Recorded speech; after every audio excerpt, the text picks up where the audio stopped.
Member Burnaby North. Thank you, Mr. Speaker. It's my privilege to speak in favour of the motion. Be it resolved, this House supports reconciliation and the ongoing process of working with Indigenous communities to end discrimination, uphold human rights, and ensure greater justice and fairness for all.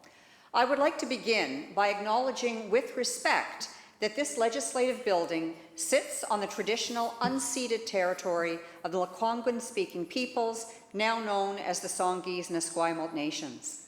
I say these words not as a pro forma statement that must be gotten out of the way before we get down to the real business, but as a vital part of the real business of making life better for the people of British Columbia. I also acknowledge that system-wide assumptions and practices have failed Indigenous children, families, and communities. The disproportionate number of Indigenous children in care is a stark reminder of that fact. Government is taking action to correct past wrongs. We are working in partnership to transform the child welfare system to keep Indigenous children out of care, safe within their families, and connected to their cultures. To this end, we have changed child welfare legislation to allow for greater involvement by Indigenous communities in child welfare matters so that children and youth can stay connected to their families, communities, and culture. We have ended the discriminatory practice of birth alerts. Instead, social service workers and healthcare providers will offer voluntary early supports and preventative services to help expectant parents plan safe care for their babies. We have increased support payments for extended family caregivers. Now, grandparents and other relatives can receive the same monthly financial assistance as foster parents, thereby helping to keep kids connected to their families, communities, and cultures.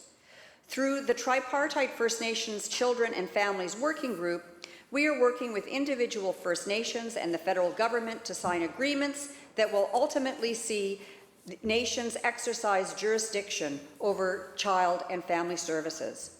So far, we've signed separate agreements with 4 nations, and many more are in discussion.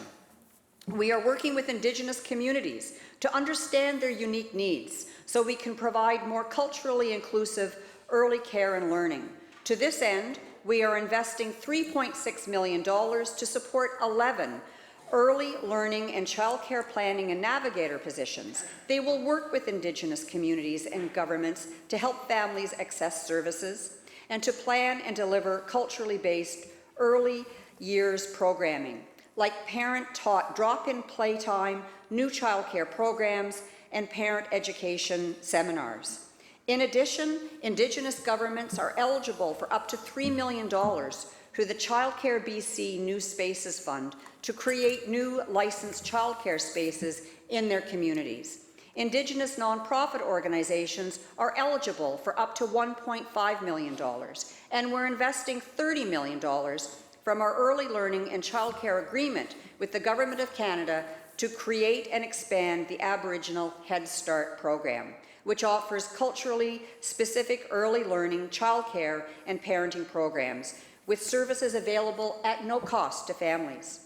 Indigenous families in over 30 communities throughout the province are benefiting from more than 600 new free licensed childcare spaces and expanded Aboriginal Head Start programs. We are shifting our policies and practices to be culturally safe and trauma-informed. This includes staff training to increase culturally aware sensitivity and abilities to provide culturally safe services. Implementing strategies to hire more Indigenous social workers. Now, I see I should be wrapping it up, so there are more things to mention. I just will conclude by saying that these and other initiatives are starting to see results. Expanded government supports are helping to preserve families. Today, there are 190 fewer Indigenous kids in care than there were last year. But there's another 4,000 who continue to be separated from their families, their communities, and their culture. This is unacceptable. There's so much more to do, but we're working in the right direction. Thank you. Thank you. Member